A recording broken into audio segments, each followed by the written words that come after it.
Hello everyone and welcome back to episode 4 of our Writing Your Own Options trading platform on Aptos blockchain. So in today's episode, we're going to talk about two major functions which will kind of bring us to the end series.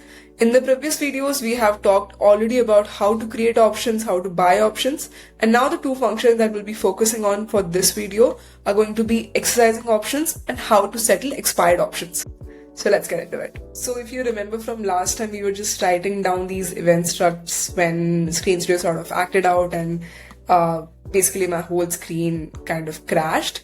But just coming back to this particular event struct, we wanted to write this for the struct buy option event. Just also edit out the attributes. So here we just pretty much require, and we also want to know the premium which has been paid, which can just be unsigned. And we can just emit the event as well.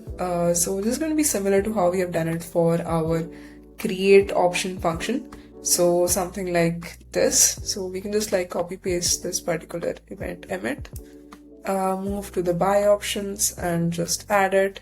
But instead of create option event, it's just going to be buy option event.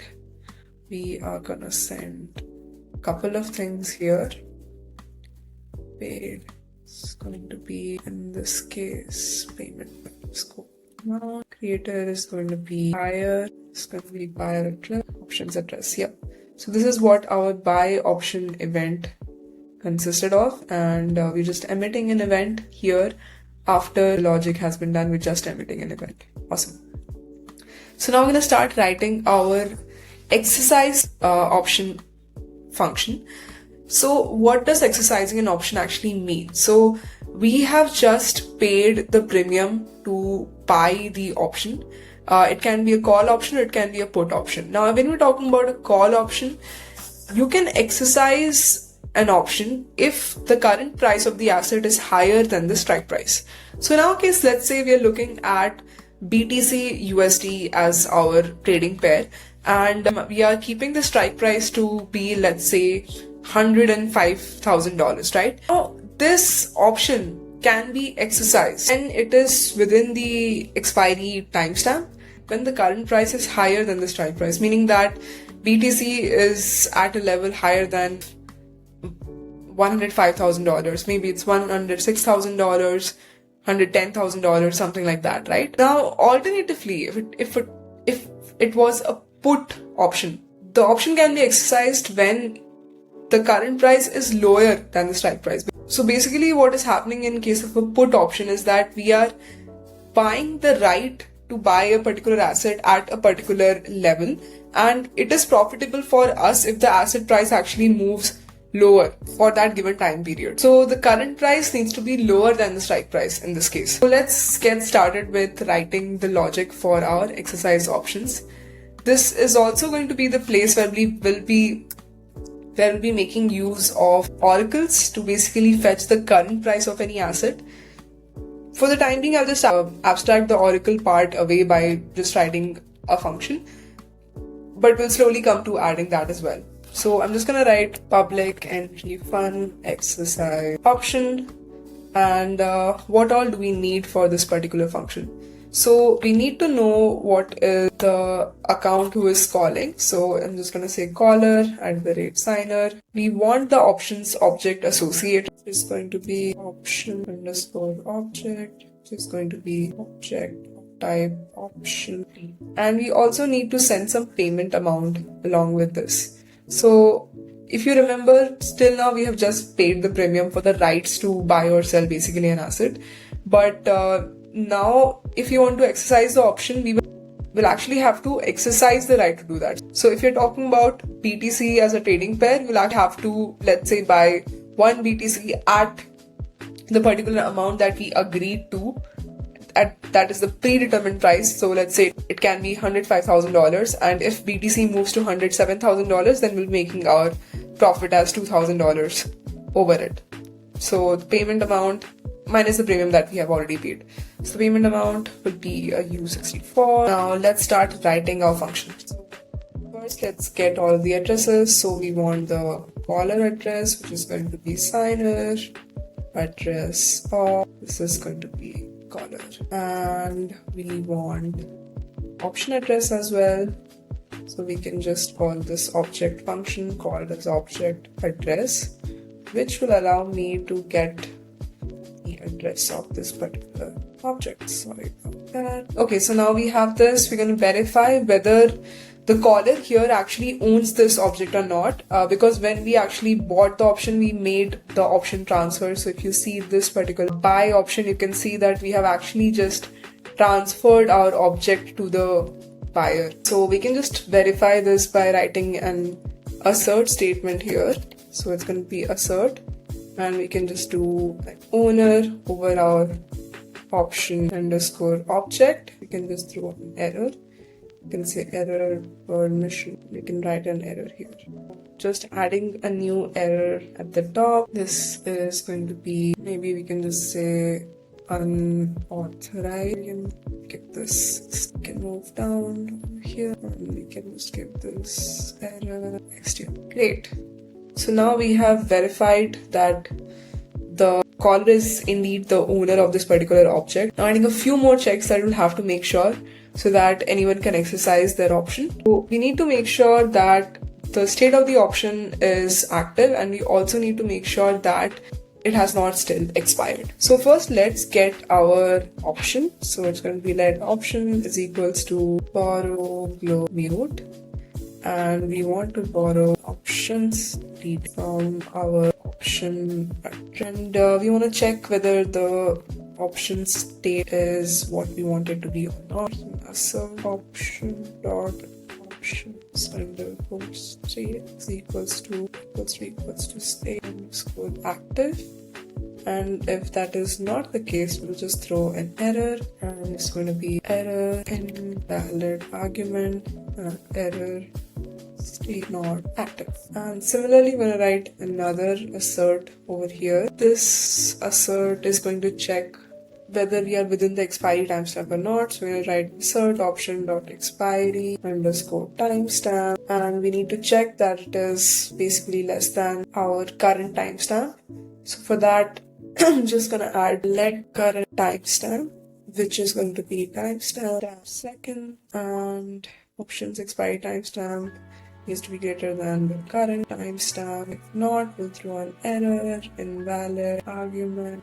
Let's write another here, which is going to be option expire. So here is also where we need to fetch the current price of the asset. In this case, we'll be using the BTC USD one, and we need to get this from an Oracle, but for now I'm just going to write this function, and we're going to come back to that. So just going to say let current price is get current price, and we'll define all of our Oracle based logic in this particular function. But yeah, so now we have the current timestamp, we have the current price, we have added all of our checks. We can actually just go ahead and write the logic, calculate the profit, and transfer the funds. So first we need to write whether our option is in the money or not, and this is going to be false by default, and profit per unit, which is going to be 0 for now. And I'm just gonna say if option, we need to figure out whether it's a call option or put option. If option dot option type equals to call option, and we're gonna have an else and some logic here.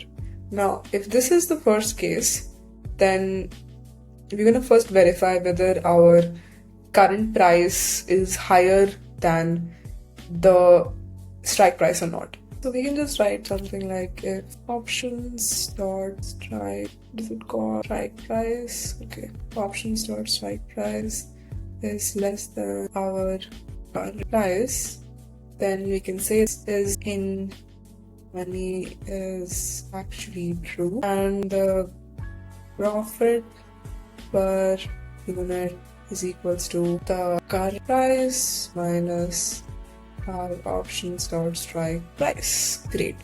Similarly, we can just like copy this, and we can just paste this in our else condition, but this time the strike price needs to be higher than the current price, and we can just turn this around something like this.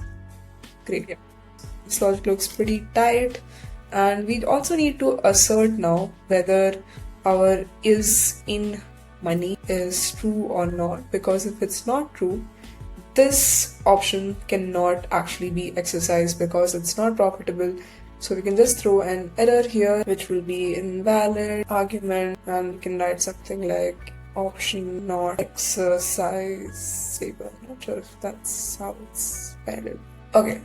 And I can just define it up here, something like constant option. Okay, great. So now it's time to actually make the transferring of strike price plus profit distribution part. So what needs to happen here is that we need to first fetch the vault which is associated here. So we can just get that by getting let vault, and we can do a borrow global mute, because now we have the options set here. So we can do a borrow global mute, and we want the option vault, and address is going to be option.